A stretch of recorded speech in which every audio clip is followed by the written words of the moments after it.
Trois nouveaux entrants, entre guillemets, vous en avez cité deux, la Corée du Nord, le Venezuela. Il faut également comptabiliser le Tchad et retirer de la précédente édition le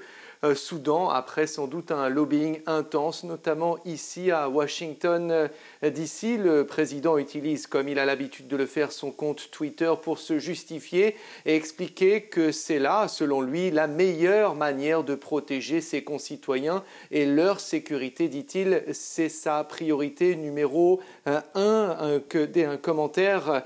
qui fait écho d'ailleurs au communiqué publié à la fois par le département d'État, le ministère de la Sécurité intérieure ou nationale, qui vont se mettre en conformité avec ces vœux du président et qui expliquent que ces mesures, peut-être impopulaires, sont néanmoins tout à fait nécessaires car nous vivons, dit l'un de ces communiqués, à l'ère du terrorisme et de la criminalité